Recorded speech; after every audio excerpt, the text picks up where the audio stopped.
Maybe it's all those hours spent playing Dark Forces and Jedi Knight 2, but I've always had an affinity for the Thermal Detonator.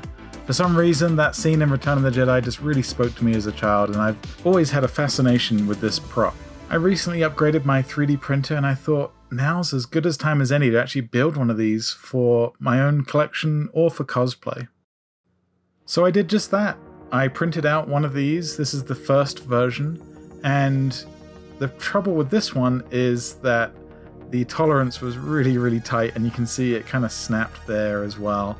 And it ended up being kind of my version 1, my prototype. I wanted to see if I could actually print it in a decent enough resolution, as well as seeing the functionality of the trigger. I'll leave a link to the 3D file that I had down below. But this was a great exercise in getting the supports just right and making sure that it actually printed. I moved on to just some minor adjustments and printed a second version, and this one is much better. The trigger worked a little nicer, but the trouble was, again, that tolerance was really tight, and I just could not get these two pieces to go together. I figured that wasn't too much of an issue because I could kind of sand around that middle belt there, but the trouble was the 3D model had these little struts on the inside where you could kind of clasp it down and then rotate it to lock it into place. And because this resin was a little bit more fragile than what I was hoping, it did snap one of the struts. The main thing to learn from this one was that the trigger was working. I refined the model just a little bit more again, and here was version 3, but as you can see, the print failed. So I then had to go back to the drawing board, try some new supports.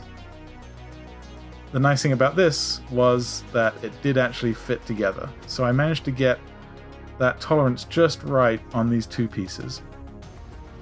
And I also adjusted the locking mechanism on the inside just a little bit, gave it just a little bit more wider room so that it actually did slide in and then lock into place when you rotate. This file was great to give me a basis of what to work off of, but there's already a few problems that I'm going to run into along the way, and one of them was the trigger. I have just a simple switch that is like an on-off switch, and I wanted to make sure that it would actually flick the switch on and flick the switch off, because I wanted to include some LEDs that would end up working. And you can see I'm trying different configurations of the trigger here. Again, I'm just editing the original 3D model and then printing a test run effectively. So here is version 4, and it printed fairly perfectly. There's some cleanup to do. You can kind of see that there's some supports left over and things, but overall the locking mechanism works. I'm happy with the tolerance on the middle band there so that the two pieces fit together. I managed to get the trigger exactly the way I wanted it, and there's enough gap in there for the switch to turn on and off. So I think this is the one that we're going to roll with. I'm cleaning up the resin with an X-Acto just to kind of clear off some of those support structures left behind. And of course taking extra care not to cut myself. And then I'm using the back of the X-Acto knife just to get these small supports that are under these 3 small yellow LEDs.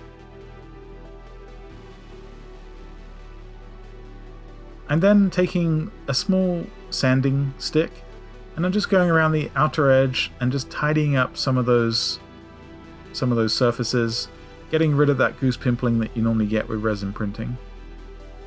I don't have an FDM printer. This might have printed better in FDM and then having to smooth it afterwards. But this was a great excuse for me to try out the new Saturn Ultra 4. I am by no means an expert in electronics. In fact, I don't really know the first thing about electronics, but I really wanted to push myself on this project and actually try something, and I figured a very rudimentary kind of LED setup would work really well for this. So I took some basic components, I got all these from Amazon, and I ended up just kind of creating a very simple parallel circuit with 4 LEDs. I found blinking yellow LEDs and a solid red LED, and got all these components together and just kind of figured it out. I watched a few tutorials just to kind of understand what I was doing.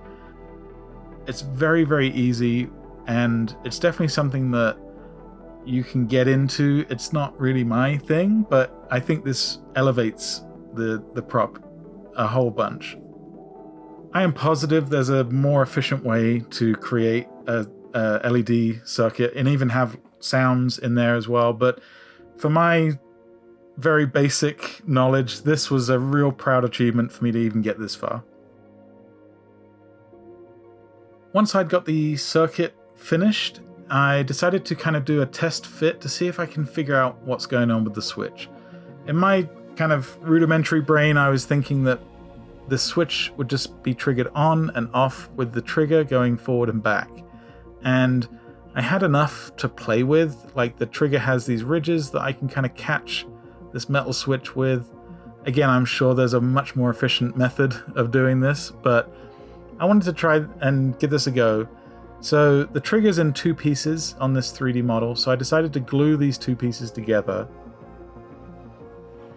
And then once that was glued together, I'm then starting to kind of figure out where that switch will catch. So here I'm just placing the trigger onto the shell, putting the switch in place, and then just kind of working the action back and forth, keeping an eye on that LED underneath to see if I can kind of catch where exactly I want that switch to be. There was some trial and error involved, but it ended up kind of working, which was great. The issue was that I didn't have like a return to kind of switch it off again. So in my very kind of scrappy way, I decided to find some old sprue just from some Star Wars miniatures that I was building, and I decided to put that in place in the trigger to kind of create almost like a barrier. The ridges on the trigger itself weren't working, and it ended up working really well. For the prime, I decided to go for the Alclad, and this is quite a specialist paint. You have to give it a black shiny undercoat first. So I got a gloss black, and I primed the whole thing in shiny gloss black, waited for that to dry, and then used the Alclad Chrome on top. And I got a really nice kind of mirror shine. This does take a very long time to dry. In fact, I think overall it kind of recommends like a day for the prime, a day for the Alclad, and then a day for the Aqua gloss on top. This was a gloss varnish that I put on top just to kind of protect that metallic underneath.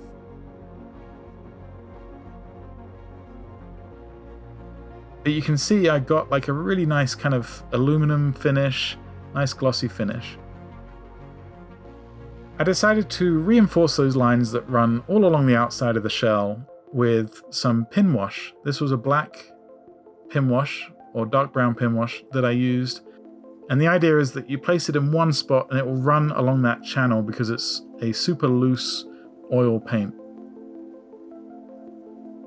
I then used some mineral spirits and just gently dabbed to kind of clear up some of the overspray where I put the paintbrush. The look I'm going for is of this image. I think this is on the Wikipedia. I don't think this is the same one from the film. I think this is a Clone Wars version. But I figured this is a nice version to kind of replicate. There's a lot of different colors and textures in there. So to get that, I'm using actually a silver rub and buff. This is kind of an oil-based paint that is really nice for props and large materials because a little paint goes a very long way. So I just kind of put a dab on the table there, and then I'm just using a makeup sponge, and I'm kind of splotching in places, and it's creating a really interesting texture of like a tarnished metal, and it's interacting with the silver underneath, and it's getting a really nice tarnished look on the overall shape. I mixed in a little bit of the copper, or the gold right here, the antique gold, and I mixed that with the silver to add some yellow and some color to the overall look. This process is really quite messy, so you can see I'm wearing some gloves and just taking extra care not to kind of add some more thumbprints and things. Next up, I went back to that pin wash again, and I'm starting to dab on kind of my weathering. I'm using an old sponge for this just to get some irregular shapes. And because this is an oil wash, again, this is very quite intense. So I'm just kind of dabbing in random areas. I'm looking to get a grimy appearance, but not necessarily too obvious. So once that's been on there for a minute, I then took some mineral spirits and I started to, if you like, kind of erase some of this wash. Mineral spirits break down the oil paints really nicely, and it's a great way to clean your brushes as well. So I'm just using this to kind of break down some of that wash and pull it away from the overall weathered appearance. Initially I started to kind of wipe, but then I realized just kind of dabbing on leaves almost like a tea stain effect. So I found that this method was much more effective at like just removing certain elements of the wash, but also still keeping some of that dirt and grime in there.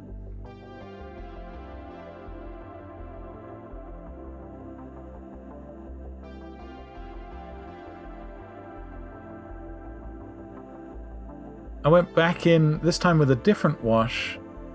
This is Streaking Grime, and this is a much more greenish appearance.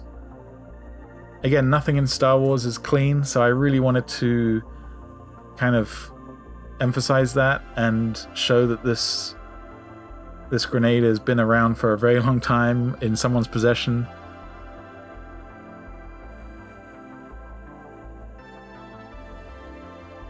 I'm kind of varying the pressure with that mineral spirit just to make sure that it's not too heavy and not too light, leaving some areas just intact entirely to kind of imply that it's just been rusted or left in the rain. Here's just a regular black, and I'm going in with that brush, that sponge again, and just kind of dabbing on some chips and damage. This is kind of more like gunpowder or soot.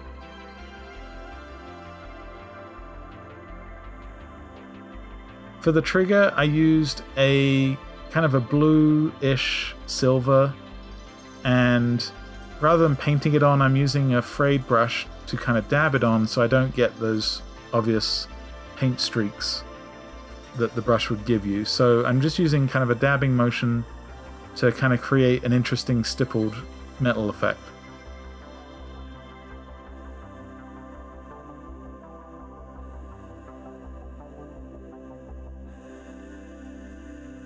I went back in with that black and I just tidied up the edge on the trigger.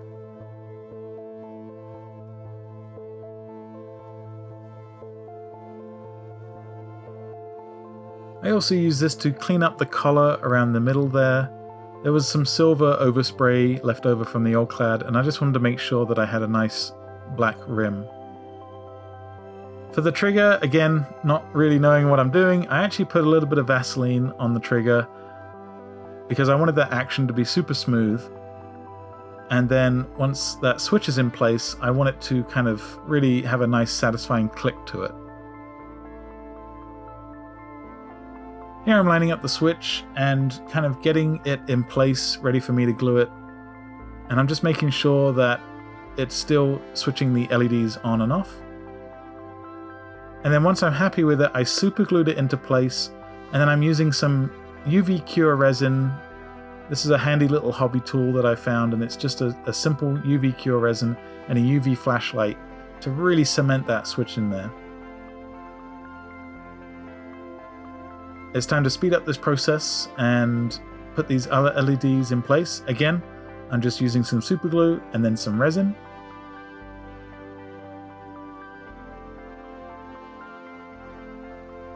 And then once that's finished, it's time to connect the whole thing up together.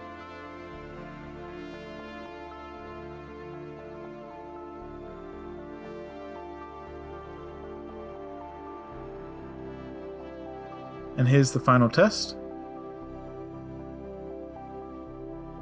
And there we have it. I built my very own Star Wars thermal detonator. And the thing is, I didn't follow any guides. This was just me experimenting. I'm sure there's people that have figured this out. I'm sure there's like easier ways to do this. But this was a really fun project to do.